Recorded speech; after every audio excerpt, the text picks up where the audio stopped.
Today in the Daily Dose, inventors and scientists. Hippocrates. Born in 460 BC on the Greek island of Koch, much of what we know about Hippocrates comes from a biography written by Greek physician Soranus some 500 years after the famed physician's death. Trained in medicine by his father and another physician named Herodotus, historians believe that Hippocrates practiced throughout the Greek mainland and most likely in Libya and Egypt as well. Opening a school of medicine on his home island of Koch around 400 BC, Hippocrates passed his medical knowledge on to many physicians in training, including both of his sons, where he preached that diseases were caused by natural forces rather than the result of angry gods, as commonly believed during his time. He also performed dissections on animals to make comparisons with the human body, since Greek ethics of the day outlawed human dismemberment of any kind. Considered the oldest writings on the practice of medicine, his 60-volume Hippocratic corpus was compiled some 100 years after his death by a number of physicians practicing during and after Hippocrates' lifetime, chronicling the great physician's understanding of bodily functions and the nature of disease. Written for different specialties in medicine, including physicians, pharmacists, and laypeople, Hippocrates strongly advocated that a healthy diet and regular physical exercise were the best remedy for most ailments, while plant-based medications were recommended only after diet and exercise failed to resolve a patient's medical condition. He also wrote about how joints could be repositioned, the importance of keeping records regarding patient histories and treatment regimens, as well as the impact of weather on certain diseases and medical conditions.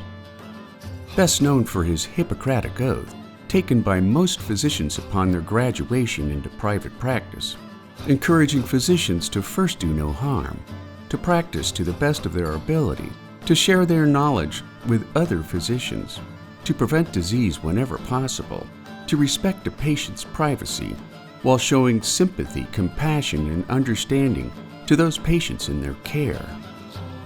He passed away in his early 80s in the ancient Greek town of Larissa, sometime around 377 BC, making Hippocrates the founding father of ethical practices in medicine. Galen. Born into a wealthy, educated family at Pergamum in present-day Turkey in 129 AD, Claudius Galenus, or simply Galen, became a therapeut or attendant of the god of medicine Asclepius in his teen years, which put him in direct fraternity with magistrates, senators, literary men, and high-ranking civil servants. While his father Nikon wanted Galen to study philosophy or politics, after Asclepius came to Nikon in a dream, urging him to let his son study medicine, Galen began his studies first at the sanctuary of Asclepius. After his father passed away in 148 AD, a now wealthy Galen studied medicine in Smyrna, Corinth, and Alexandria, before spending the rest of his life in Rome.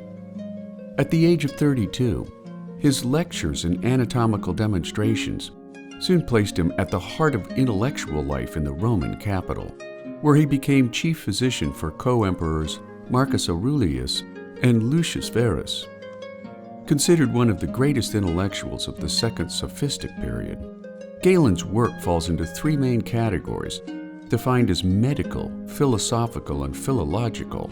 The later study, a branch of knowledge that deals with the structure, historical development, and relationships of a language or languages. Building upon Hippocrates' notions of humors and pathology, as well as the anatomical knowledge of other notable Alexandrian physicians, such as Herophilius of Chalcedon, Galen was one of the first experimental physiologists to rely heavily on observation and reason, researching the organ functions of kidneys and spinal cords in controlled experiments.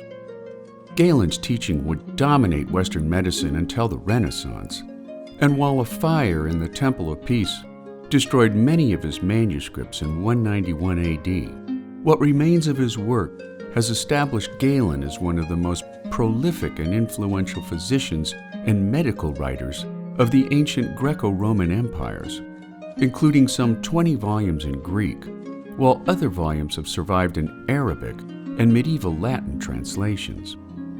Passing away in 216 AD at 87 years of age, Galen's reliance on the extrapolation of animal dissections to human anatomical function has been criticized by some medical historians as inaccurate, making the writings, philosophy, and observations of Galen one of the most successful physicians of ancient time.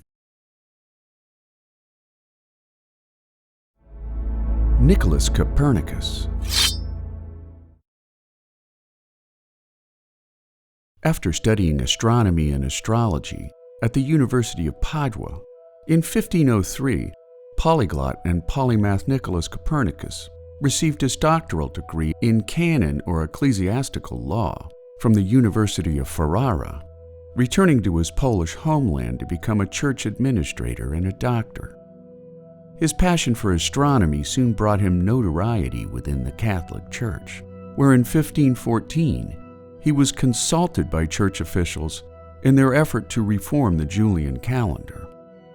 Dating back to ancient times, philosophers clung to the belief that the heavens were arranged in circles, despite the fact that many observers recorded planetary movements that sometimes appeared to halt in their orbits around Earth in a retrograde path across the sky.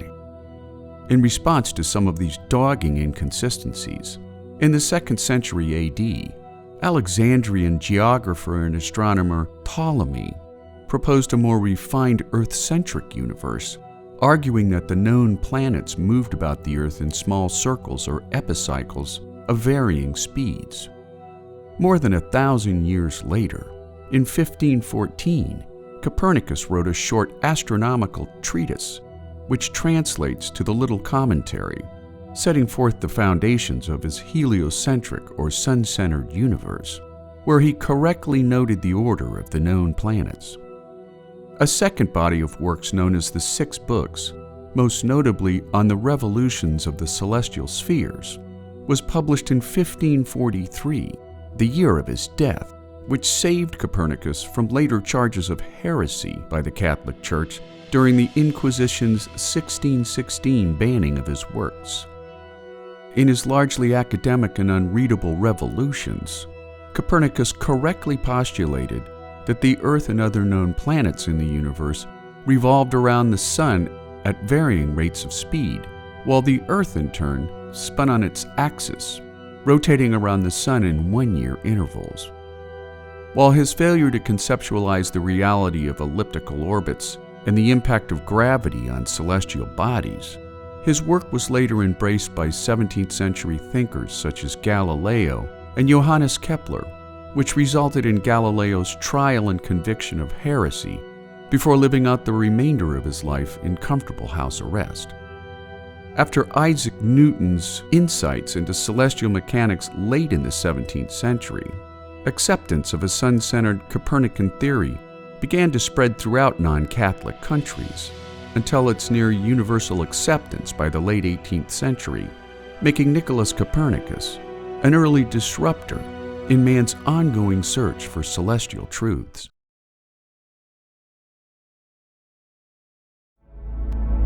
Galileo.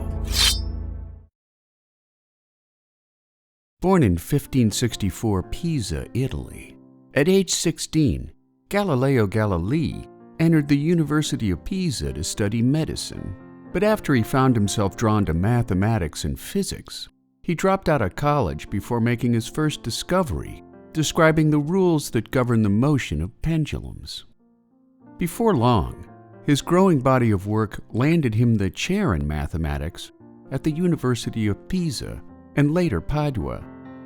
Galileo built his first telescope in 1609, discovering 4 of Jupiter's largest moons, while making observations on the surface of Earth's moon and discovering new stars in the Milky Way galaxy. In an attempt to gain favor with the wealthy philanthropist Medici family, Galileo renamed Jupiter's moons the Medicean stars. His observations into the near universe soon placed him at odds with the Catholic Church, when in 1616, the Church placed Copernicus and his scientific argument for a heliocentric or sun-centered universe in its list of banned books, prompting Pope Paul V to summon Galileo to Rome, informing the scientist that he could no longer support Copernicus and his heretical beliefs in any public forum. Galileo would again tangle with the Church in 1632, after he published his dialogue concerning the two chief world systems, which posed arguments for both sides of the heliocentric debate, and when he was again subjected to trial by the Roman Inquisition, he was forced to admit that the Earth was the center of the universe. At the same time, Galileo allegedly muttered the words "eppur si muove," which translates to the English as "yet it moves."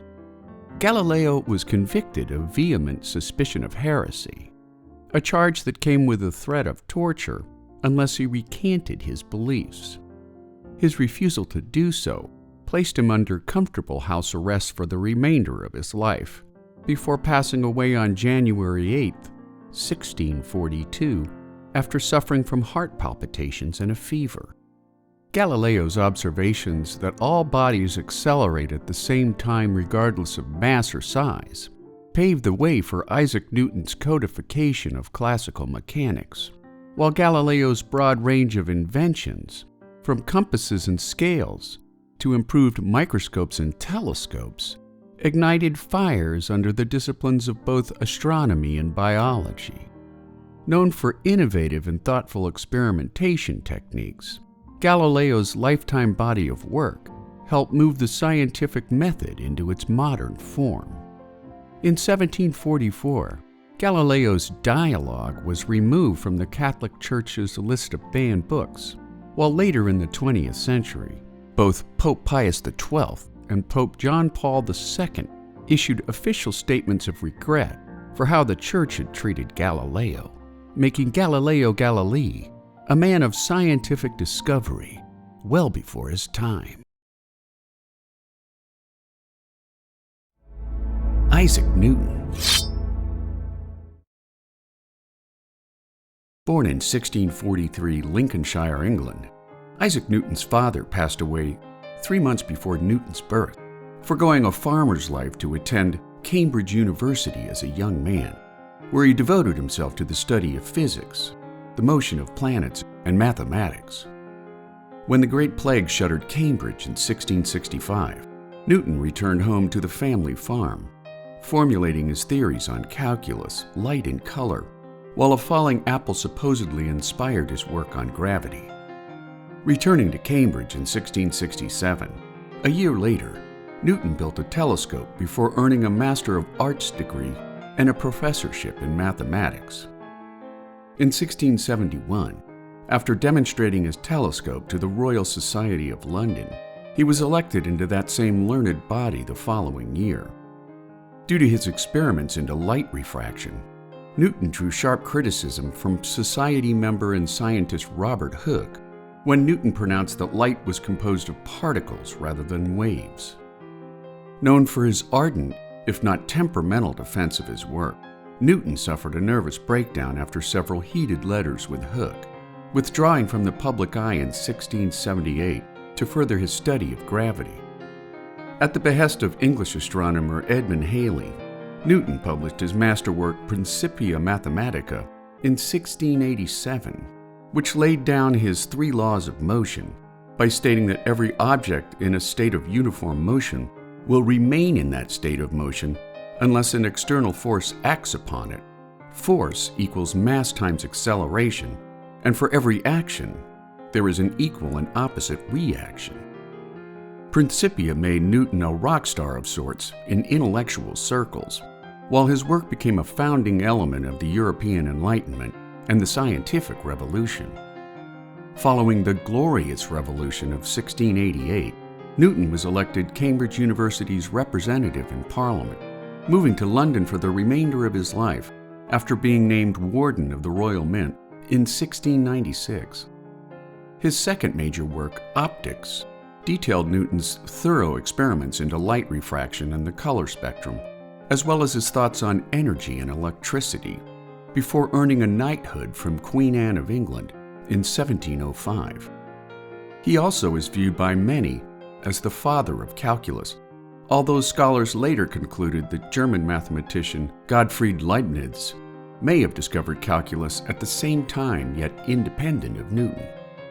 He passed away in his sleep on March 31st, 1727, but not before delivering the words, "I can calculate the motion of heavenly bodies, but not the madness of people."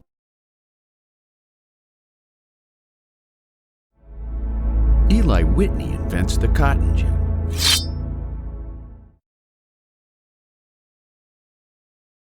After graduating from Yale in 1792, Eli Whitney ventured into the Deep South with plans of becoming a private tutor. Instead, he accepted an invitation from plantation owner Catherine Greene, the widow of Revolutionary War General Nathaniel Greene, to live on her Savannah plantation known as Mulberry Grove. Whitney soon learned about the primary difficulty in harvesting cotton, which was the separation of seeds from cotton fibers, limiting a slave's output of cleaned short staple cotton to 1 pound a day. Once Greene and plantation manager Phineas Miller had explained the problem to Whitney, the young inventor built a machine that could efficiently remove the seeds from cotton plants. His invention became known as the cotton gin, the later word a shortening of the word engine, which worked like a strainer or sieve, whereby cotton was run through a wooden drum embedded with a series of hooks that caught the fibers and dragged them through a mesh. The mesh was too fine to let the seeds through, but the hooks pulled the cotton fibers through with incredible ease. Smaller cotton gins were hand-cranked, while larger ones were powered by horses and later steam engines and electricity. Whitney's hand-cranked machine alone could remove the seeds from 50 pounds of cotton in a single day, which in turn boosted cotton production in the South, making the commodity the leading American export by the mid-19th century. Whitney received a patent for his invention in 1794, prompting Whitney and Miller to form a cotton gin manufacturing company. The two entrepreneurs planned to build cotton gins and install them on plantations throughout the South, taking as payment a portion of all the cotton produced by each plantation. While farmers were ecstatic over the idea of boosting their output so dramatically, they had no intention of sharing a significant percentage of their profits with Whitney and Miller. Instead, plantation owners simply pirated Whitney's design, creating multiple iterations and improvements over Whitney's original machines, which in turn meant little growth or profit for Whitney and Miller's company. Although the cotton gin made cotton processing less labor-intensive, the increase in profits from the cotton gin's efficiency prompted plantation owners to grow larger crops, which ultimately triggered an increase in slave labor and ownership, further dividing and accelerating a nation towards the American Civil War. Charles Darwin. Born in 1809 Shrewsbury, England, into a wealthy family of scientists and physicians, Charles Darwin enrolled at the University of Edinburgh at 16 years of age, before matriculating at age 18 to Christ's College, Cambridge. While his physician father encouraged his son to follow him into medicine, Darwin fell in love with natural history, mentored by botany professor John Stevens Henslow, who recommended Darwin for a naturalist position aboard the HMS Beagle, which was about to set sail on a 5-year survey trip around the world. Departing on December 27, 1831, under the command of naturalist enthusiast Captain Robert Fitzroy, Darwin and Fitzroy collected thousands of animal, plant, and fossil samples, including more than 700 bird skins. The Pacific Islands in the Galapagos archipelago proved to be of particular interest to Darwin, who began to challenge the Christian creationist beliefs of the day that all species, including man, were created statically and complete by God at the beginning of time, instead focusing on anatomic differences in Galapagos giant tortoises, finches, and orchids that evolved differently based on their geographic environments and local challenges. Returning to England in 1836, Darwin first wrote up his findings in the Journal of Researches, published as part of Captain Fitzroy's larger narrative of their voyage entitled The Zoology of the Voyage of the HMS Beagle.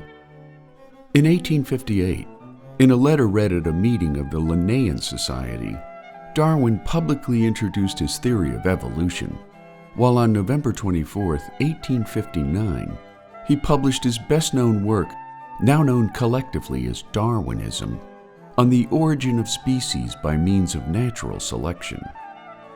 Despite continued pushback from Bible-centric believers, over the years since Darwin's breakthrough understanding, DNA studies have provided concrete evidence in support of Darwin's theory of evolution and his concept of survival of the fittest through a process of natural selection, which suggests that species who adapted or evolved to meet their changing natural habitats survive, while those who failed to evolve failed to perpetuate. He passed away at his family home in London on April 19, 1882, making the life and insights of Charles Darwin an evolutionary leap forward in man's understanding of the natural world.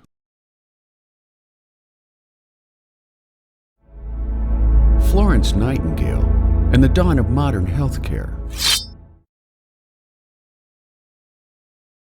Born into a wealthy English family, Florence Nightingale shunned the Susie homemaker life of the Victorian-era upper class, opting for nursing school and a life of service and compassion for others. After the British Empire went to war with Russia over control of the Ottoman Empire, once the Battle of Alma saw mass British casualties, the British public soon became outraged over the deplorable conditions wounded British soldiers were enduring at Scutari Hospital in Constantinople, prompting Secretary of War Sidney Herbert to ask Nightingale to organize a corps of nurses to tend to British wounded in the Crimea.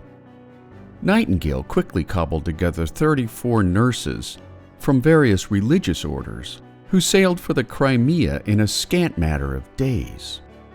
Nothing could prepare Nightingale for what she found at Scutari, where rodents and bugs scurried through filthy wards, which in turn witnessed a skyrocketing human death toll to filth diseases such as typhoid and cholera.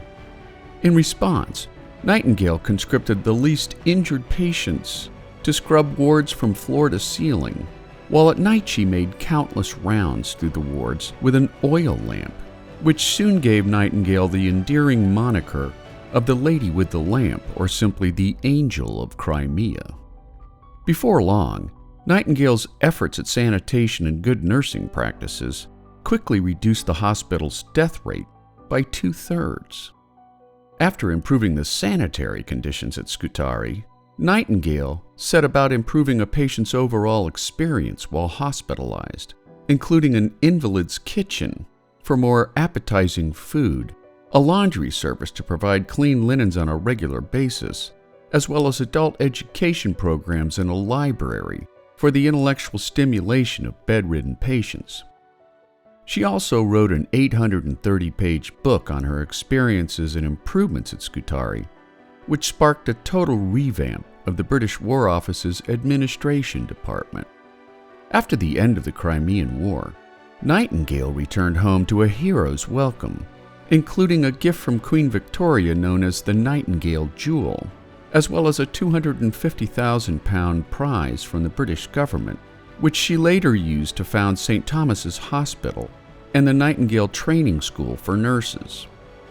In 1857, following a decree by Queen Victoria, Nightingale helped to create a royal commission overseeing the ongoing health of the army, where she and noted statisticians William Farr and John Sutherland analyzed army mortality data from the Crimean War, discovering that 16,000 of the 18,000 deaths during the war were caused by preventable diseases rather than combat-related injuries, which Nightingale soon translated into a new visual format, now known as a Nightingale Rose diagram. While Nightingale would become bedridden with Crimean fever by the tender age of 38, her contributions to healthcare, hospital hygiene, and improved nursing practices would lead to the Nightingale Pledge, which is taken by all new graduating nurses, making Florence Nightingale one of the most influential people in modern medicine. Clara Barton. Born into a Massachusetts abolitionist family in 1821, Clara Barton became a teacher at age 15 and opened the nation's first free public school by age 27, until the school ousted her in favor of a male headmaster. Moving to Washington, D.C. to clerk for the U.S. Patent Office, Barton shifted her focus to nursing after the Civil War broke out, working first in a makeshift hospital inside the yet-completed U.S. Capitol building, eventually tending to the wounded at 16 frontline battlefields before war ended in 1865. And while she had no formal medical training, her nursing skills developed out of common sense, unbounded courage, and a deeply felt sense of compassion for wounded and homesick soldiers. Nicknamed the Angel of the Battlefield, while tending to the wounded at Antietam, Barton came so close to the action that a soldier she was comforting was shot dead by a stray bullet as she supported him in her arms. Barton soon caught the attention of President Abraham Lincoln, who assigned her to the task of locating missing soldiers under the newly formed Bureau of Records of Missing Men of the Armies of the United States, where she researched tens of thousands of MIA soldiers, while answering over 63,000 letters from worried family members of the missing. By war's end, Barton and her staff had identified over 22,000 missing soldiers. On a post-war trip to Europe, Barton learned about the International Red Cross in Geneva, Switzerland, not to mention assisting the wounded during the Franco-Prussian War of 1870, returning home to solicit political support for an American version of the aid organization. After President Chester A. Arthur signed the 1882 Geneva Treaty, Barton became the head of the American Red Cross, where she oversaw disaster relief efforts for the victims of the deadly Johnstown flood and devastating hurricanes in South Carolina and Galveston, Texas. Her dictatorial style and alleged financial mismanagement forced her to resign in 1904, affording her the time to establish the National First Aid Association of America 1 year later, which worked hand in hand with local fire departments across the U.S., creating some of the first ambulance brigades in the nation. She passed away at her home in Glen Echo, Maryland, on April 12, 1912, at just 91 years of age, making Clara Barton an early trailblazer in nursing, human compassion, and disaster response.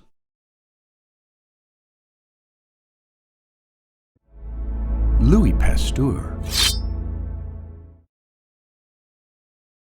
Born in 1822 Dole, France, Louis Pasteur was a budding painter and a poor student until his interest in science blossomed at the Royal College of Besançon and later the École Normale Supérieure, where he earned his doctorate before accepting a professorship in chemistry at the University of Strasbourg. As a chemist, Pasteur laid the groundwork for stereochemistry as revealed by optical activity. Appointed Dean of the Science Faculty at the University of Lille, Pasteur solved numerous problems relating to the fermentation and preservation of alcoholic beverages before his appointment as Director of Scientific Studies at the École Normale Supérieure, where his continued work on fermentative processes gave rise to the germ theory of fermentation, as well as introducing the concept of aerobic and anaerobic organisms, and a process now universally known as pasteurization. Offering irrefutable proof against the long-held scientific misconception of spontaneous generation. Pasteur's work in germ theory broke new ground in the emerging field of bacteriology, which relied on proven methodologies of sterilization and aseptic technique. Elected to the Académie des Sciences in 1862, Pasteur next discovered the pathogens devastating the silkworm industry in France and much of Western Europe, before moving on to the Sorbonne, where he furthered his work into the epidemiology of animal and human diseases. Inoculating chickens suffering from bird cholera with the attenuated form of the causal pathogen, Pasteur soon began to apply his vaccination techniques to other diseases, including the anthrax bacillus first identified by Robert Koch, laying the groundwork for the emergence of modern microbiology. After his successful anthrax vaccination trials proved hugely successful with farmers in France, Pasteur went on to pioneer the field of infectious pathology by developing the first vaccine against rabies, which would prove to be his final achievement and contribution as a scientist. Winning 9 prestigious awards over the course of his miraculous career, including the Legion of Honor in 1881, Pasteur also founded 5 scientific organizations, including the Pasteur Institute in 1887. After his stroke-related paralysis worsened in 1895, he passed away that same year on September 28, making Louis Pasteur one of the founding fathers of modern immunology.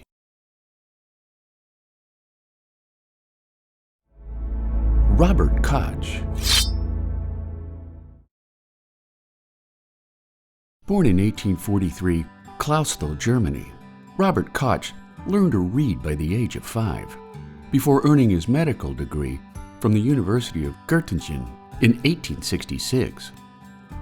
When the Franco-Prussian War broke out, Koch served as district medical officer for Wolstein, where he carried out his groundbreaking work on anthrax, which was then pandemic among farm animals in the region. Despite the demands of his practice, and bereft of any scientific equipment, libraries, or scientific colleagues, Koch set out to confirm the work of Polander, Reyer, and Devane, proving scientifically that the anthrax bacillus was the cause of the disease, at the same time identifying the anaerobic nature of many bacilli, which allowed them to survive adverse conditions such as lack of oxygen, only to reanimate when the conditions improved. When his findings were published in a botanical journal, Koch became instantly famous in the eyes of Germany and the world. Moving to Berlin in 1880, as a member of the Imperial Health Bureau, Koch developed new methods of isolating pathogens by placing a wide variety of augurs in a flat dish designed by his colleague, Julius Petri, as well as developing new methods for staining bacteria. He also specified conditions, now known as Koch's postulates, which had to be satisfied before a scientist could identify a given pathogen as the cause of a given disease.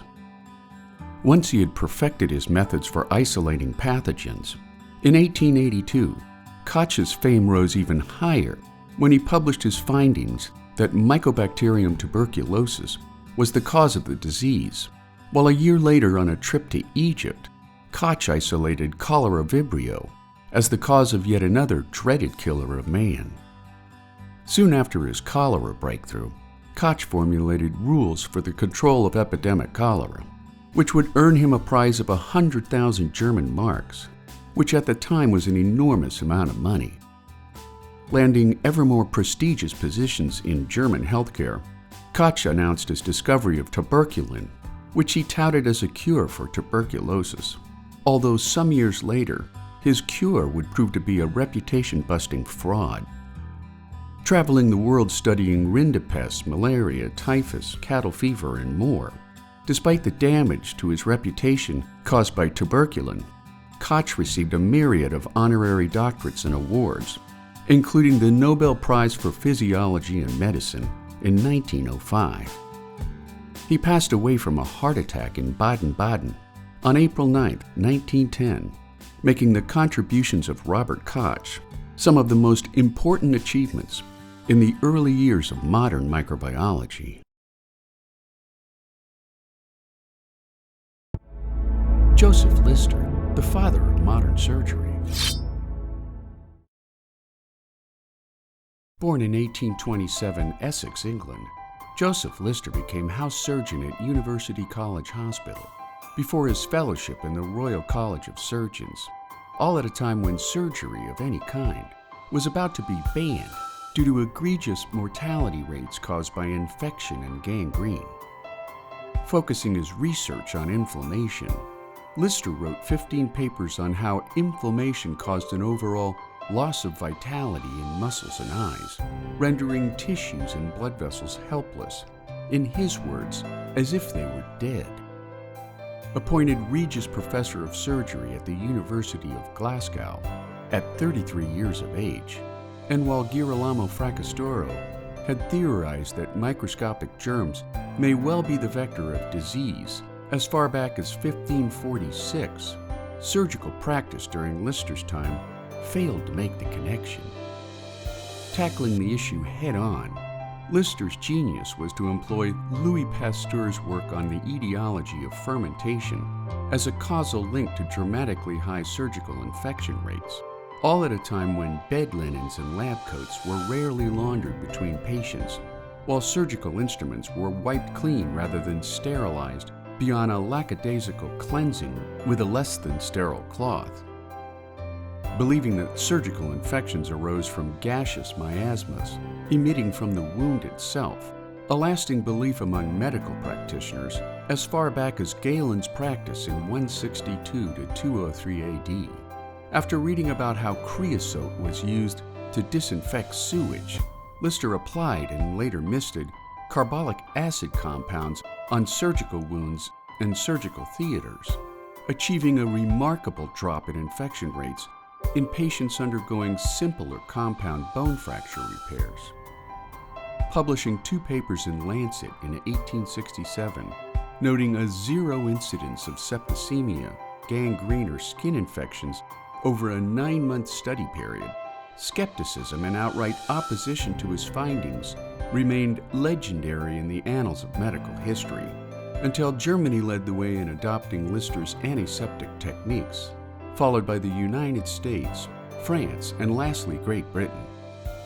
Although asepsis and sterile techniques have replaced Lister's original principles of antisepsis, Lister's groundbreaking application of germ theory forever altered the outcome for a staggering 310 million worldwide surgeries performed each and every year, making Joseph Lister a literal rock star in surgical suites everywhere.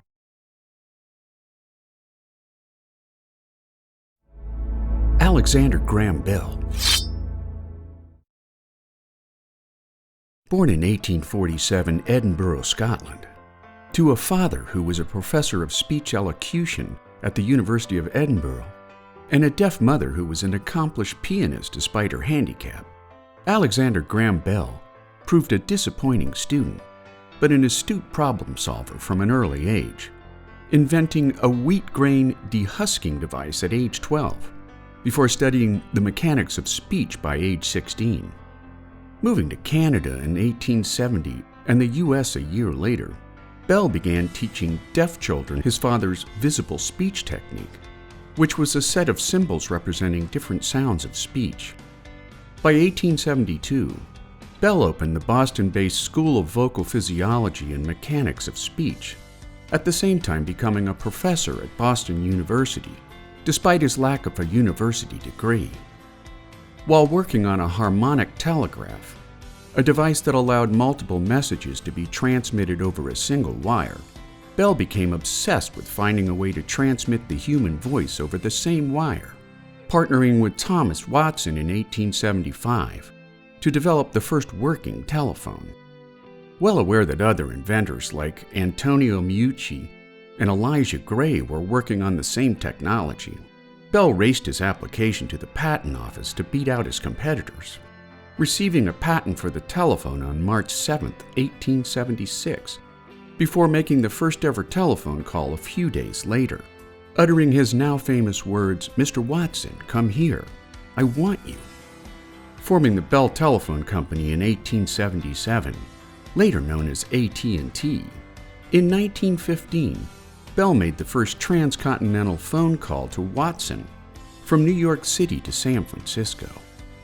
Over the course of his inquisitive lifetime, Bell would receive 18 patents on a variety of inventions, including a metal detector initially developed to locate a bullet inside assassinated President James A. Garfield, a photophone which allowed human speech to be transmitted on a beam of light, a graphophone which further added sound recording and playback to the photophone, and an audiometer for detecting hearing loss. He also won the French Volta Prize, allowing him to found Volta Laboratory in Washington, D.C., for the advancement of scientific discovery, at the same time helping to launch Science magazine before serving as president of the National Geographic Society from 1896 to 1904. He passed away in Nova Scotia on August 2, 1922, due to complications from diabetes, with his loving wife and 2 daughters at his bedside. During his funeral, every phone in North America went silent in honor of Bell's contribution to such groundbreaking technology, making the life and inventions of Alexander Graham Bell an important leap forward in 20th century technology. The forgotten genius of Charles Scott Sherrington. Considered the patriarch of the human central nervous system, Charles Scott Sherrington's life seems to have been lifted out of a 19th century boy's adventure novel. He played soccer for Ipswich Town while still in school, then laid down a distinguished rowing career while studying at Cambridge. After graduating in 1885, he studied bacteriology under the now famous Robert Koch, then began varied and quite seminal work on an extraordinary range of topics, including tetanus, diphtheria, bacteriology, hematology, cholera, and industrial fatigue. Along the way, he proposed the law of reciprocal innervation, which remains the best explanation to date on how muscles work. While studying the human brain, he coined the term synapse, which then led to the idea of proprioception, which is the body's ability to know its own orientation in space, even with your eyes closed. His work on proprioception would lead to his discovery in 1906 of nociceptors, which are the nerve endings that alert an individual to pain. Sherrington's pioneering book on the subject, entitled The Integrative Action of the Nervous System, has been compared to Isaac Newton's Principia Mathematica or William Harvey's De Motu Cordis, which in English means on the motion of the heart. Sherrington's unbounded qualities as a man of science and discovery didn't stop there, for everyone who had the privilege to encounter him came away with a sense of awe at his qualities as a human being. Among his students were future notables such as Wilder Penfield, who would become an authority on human memory, Howard Florey, who won a Nobel Prize for his role in developing penicillin, and Harvey Cushing, who went on to become one of America's most accomplished neurosurgeons. In 1925, Sherrington surprised even his closest friends when he published a book of poetry, while 7 years later, he won the Nobel Prize for his work on reflexology. In 1940, at the age of 83, Sherrington hit the bestseller list with his book entitled Man on His Nature, which went through several editions and was later voted one of the top 100 books of modern Britain.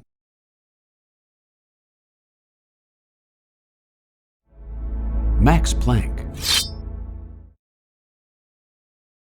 Born in 1858, Kiel, Germany, Max Planck grew up in a family of intellectuals, soon becoming proficient at both academics and music, where he mastered the piano, organ, and cello. Moving to Munich when Planck was 9, he was exposed to mechanical physics, astronomy, and mathematics under the tutelage of mathematician Hermann Müller.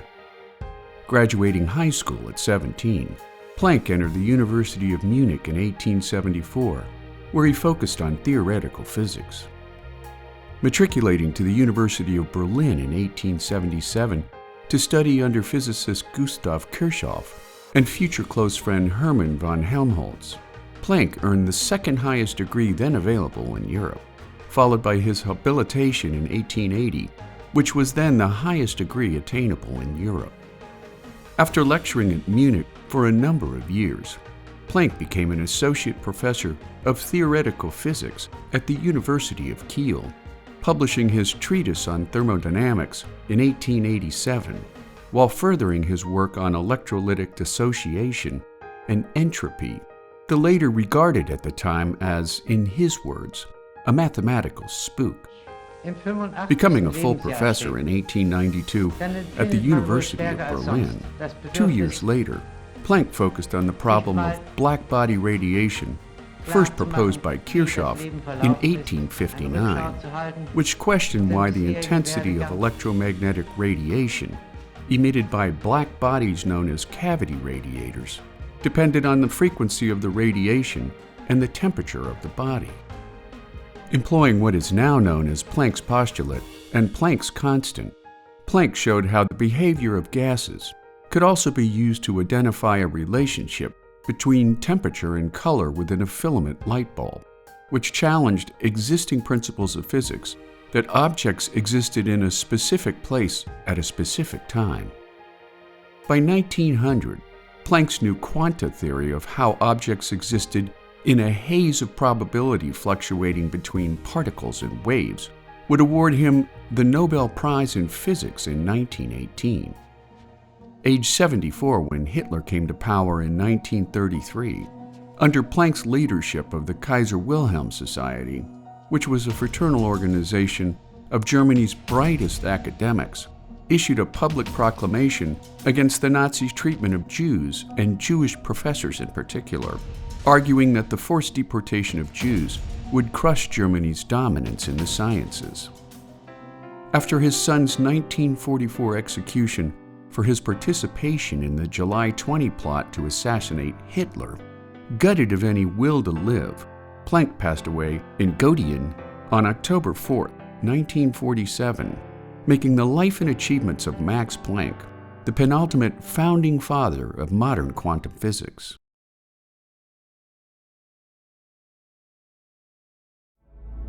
Thomas Edison.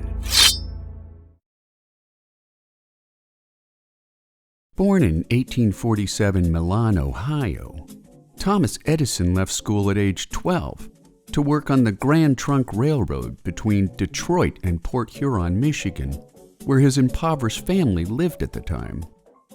Despite serious hearing impairment caused most likely by a head trauma, during the Civil War, Edison traveled the country working as a telegrapher, at the same time inventing a string of devices intended to boost his ability to hear.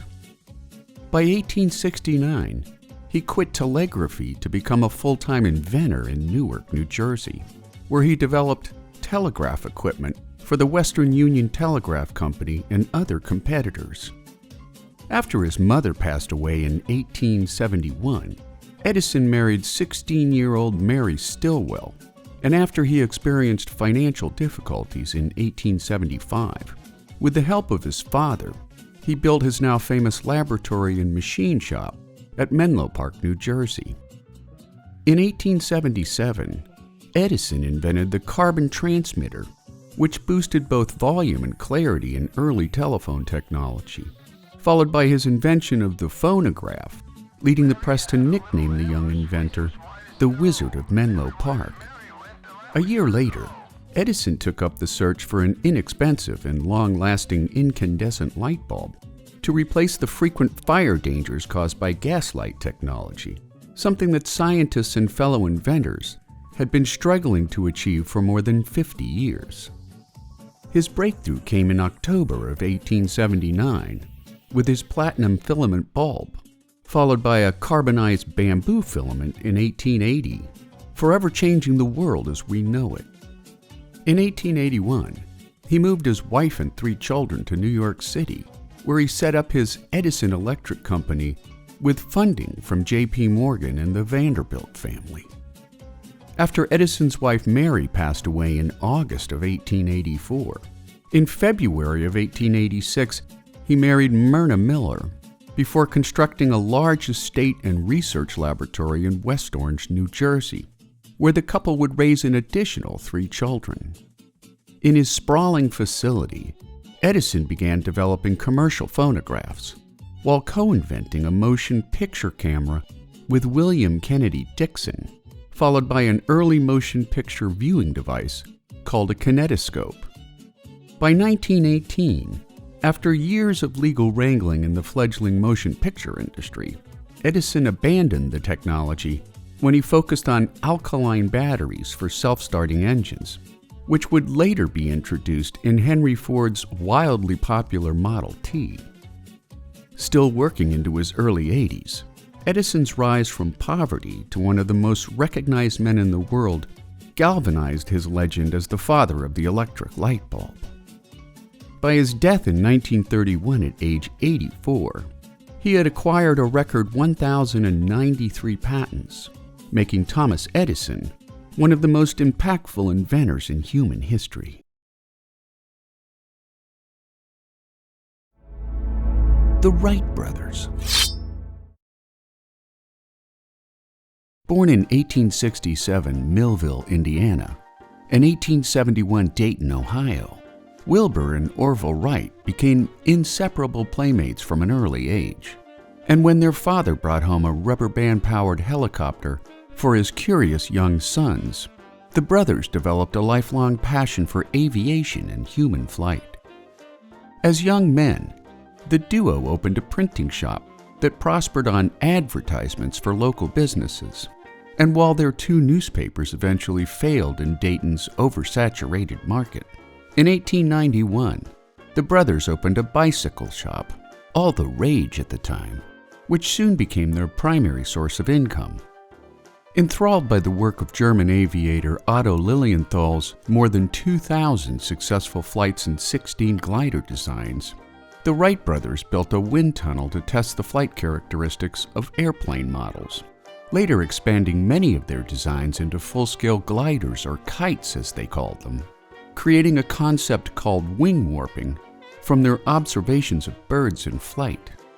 The brothers then correctly reasoned that a free-flying airplane had to be controlled by 3 primary axes: roll, pitch, and yaw, leading them to build movable flight surfaces on the wings, elevator, and rudder of their eventual first gas-powered airplane.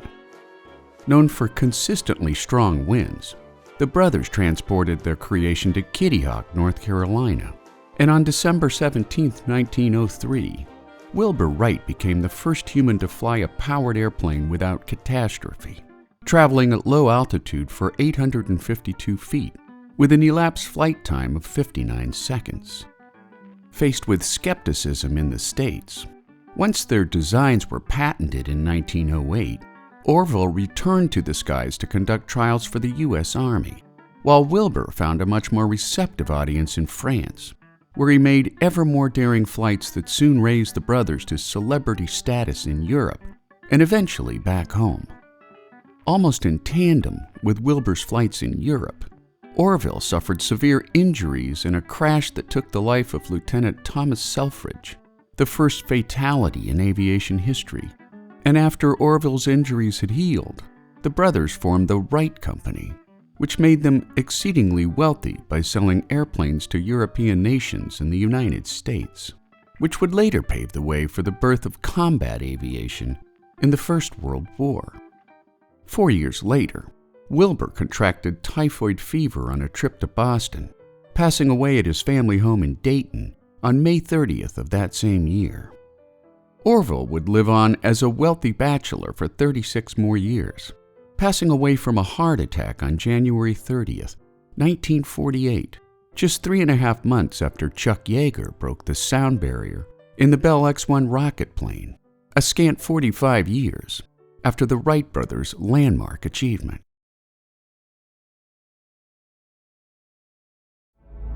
Sigmund Freud.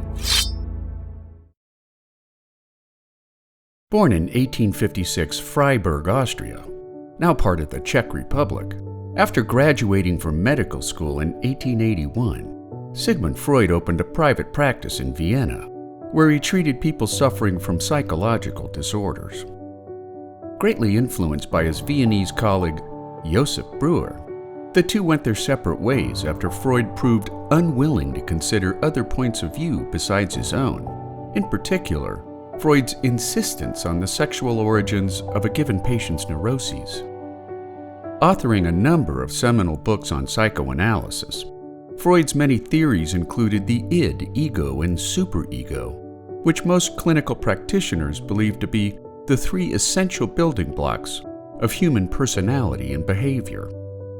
Another forefront theory was Freud's postulation of psychic energy, including libidinous sexual urges, which Freud felt was the true governance of all human actions.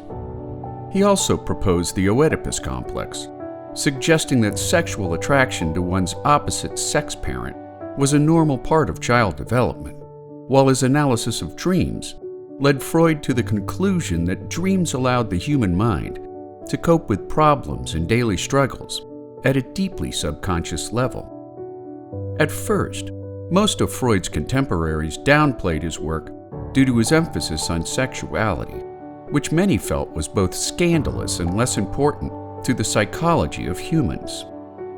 Over the years, Freud's work has been both lauded and hotly challenged, yet to date, no single researcher has influenced human psychology more than Sigmund Freud. After the 1916 publication of his 5 lectures on psychoanalysis, his fame skyrocketed in the oftentimes fuzzy discipline of clinical psychology. In 1938, Freud fled Austria to escape persecution by the Nazis, committing suicide in England on September 23, 1939, following a protracted battle with oral cancer, making Sigmund Freud a groundbreaking pioneer in the study of the human mind.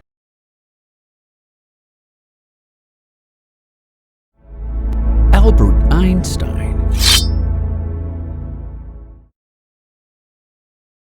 Born in Ulm, Germany on March 14, 1879, Albert Einstein was educated in Munich, Italy, and Switzerland, entering the Swiss Federal Polytechnic School in Zurich in 1896 to become trained as a physics and math lecturer. Unable to land a teaching post after his graduation in 1901, Einstein found work as a technical assistant in the Swiss Patent Office while studying for his doctorate in theoretical physics, which was awarded in 1905 upon submission of his thesis entitled A New Determination of Molecular Dimensions. That same year would become Einstein's Annus Mirabilis, or marvelous year, in Einstein's intellectual life, when he successfully conceived and published 4 groundbreaking papers on Brownian motion, photoelectric effect, and special relativity, leading to his seminal formula calculating mass and energy as E equals mc squared, which was later dubbed the world's most famous equation. Catapulting to academic fame by 26 years of age, Einstein would go on to hold professorships at major teaching institutions in Bern, Zurich, and Prague, while in 1914 he was made director of the Kaiser Wilhelm Physical Institute at the University of Berlin.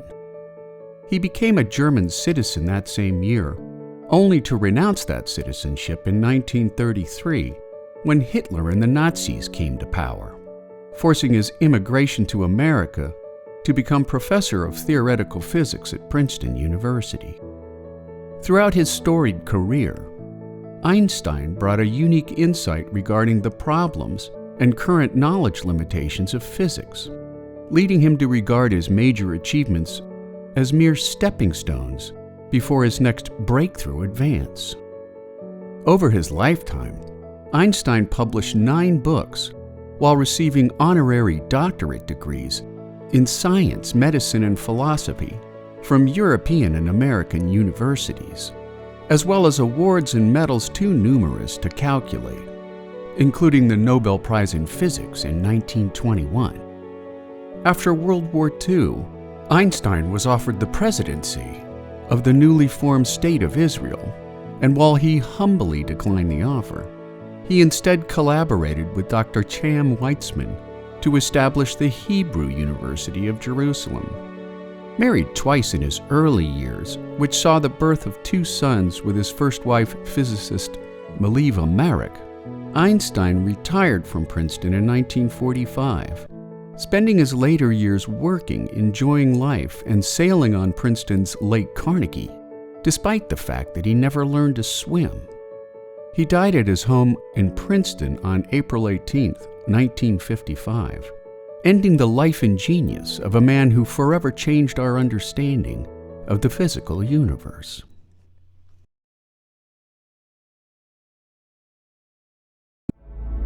Alexander Fleming discovers penicillin.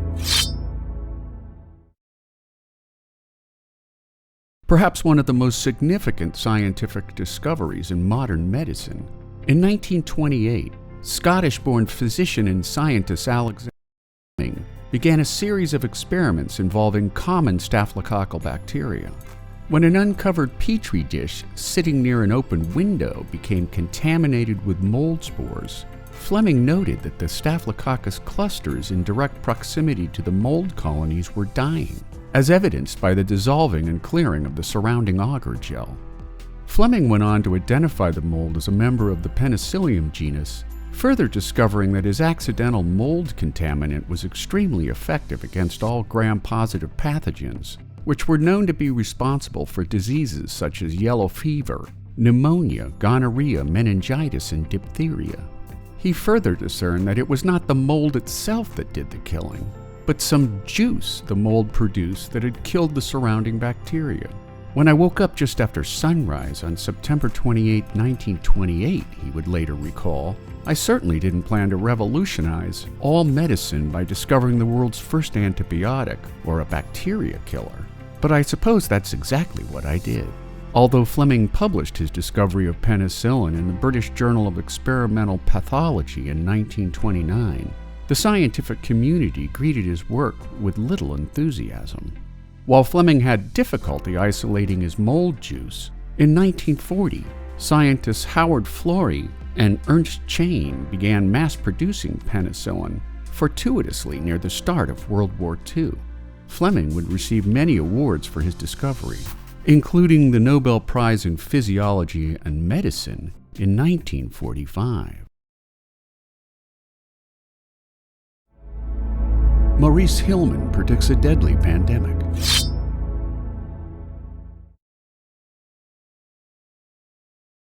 In April of 1957, a new strain of a lethal respiratory virus emerged in East Asia, which caught local health authorities completely off guard. Today, in the age of COVID-19, the scenario sounds frighteningly familiar, and while more than an estimated 1.1 million would die worldwide, the early warning response by microbiologist Maurice Hillman has been credited with potentially saving 1 million American lives. Heading up the influenza monitoring effort at Walter Reed Army Institute of Research, Hillman saw the problem coming and prepared the United States ahead of time. This one has the potential to become a pandemic, he later recalled, and it would soon be upon us. Believing he was looking at a novel influenza strain, Hillman arranged for the U.S. military to ship samples of the pathogen from its origins in Hong Kong to his laboratory in Washington, D.C. For 5 days and nights, his team tested the virus against blood from thousands of Americans, discovering that the H2N2 virus was unlike any flu that humans were known to have encountered in the past. Hillman moved quickly to alert the government, going so far as to predict that the virus would hit the U.S. during the first week of September, right when schools were about to reopen. In the intervening years since the Spanish flu of 1918, however, health officials had lost sight of the deadly power of aggressive strains of influenza viruses, prompting the U.S. Health Service to turn a blind eye on Hillman's warnings. I was declared crazy, Hillman would later recall. Fortunately, Hillman held clout in the pharmaceutical industry, and after the government refused to act, Hillman sent H2N2 samples to the 6 largest pharmaceutical companies, who responded by developing vaccines against the contagion. While 116,000 American lives would be lost during the pandemic of 1957 and 58, Hillman's swift and perceptive action against government inaction led one researcher to attest in a New York Times article that Hillman's persistence saved the lives of 1 million Americans, making Maurice Hillman a one-man army against the spread of pandemic disease. Robert Watson Watt.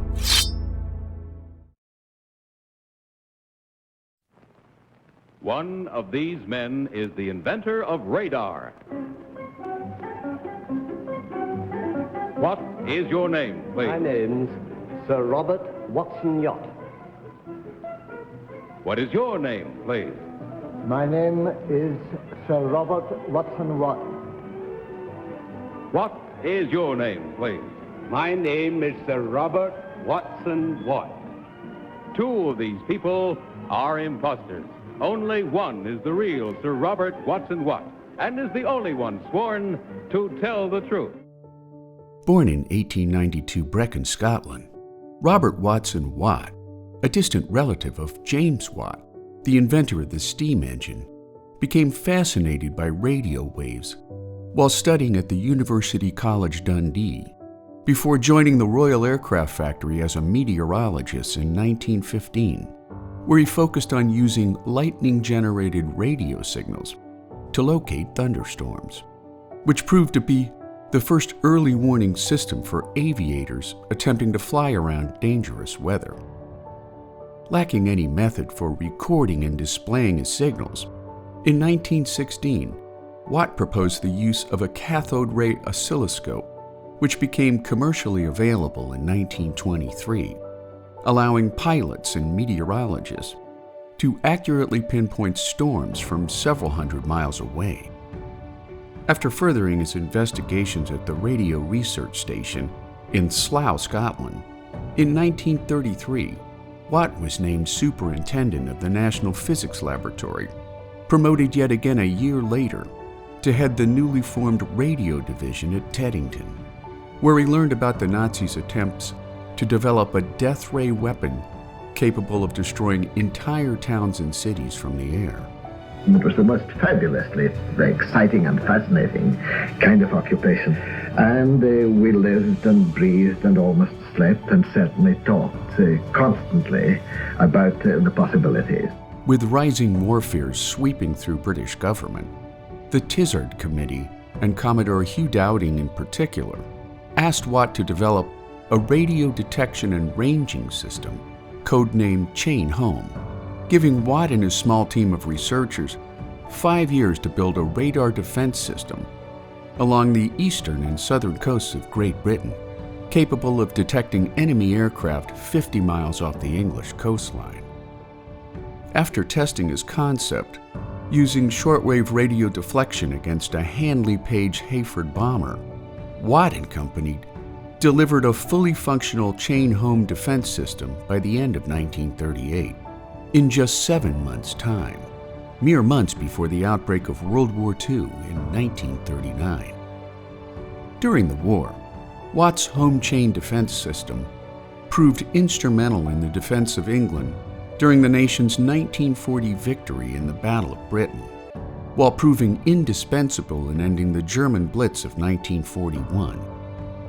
Knighted in 1942, Watt grew despondent over his perceived lack of acknowledgement for his achievements, moving to Canada in the early 1960s, where he was pulled over for speeding during a visit to the United States, informing the radar-yielding police officer that had I known what you were going to do with it, I would never have invented it.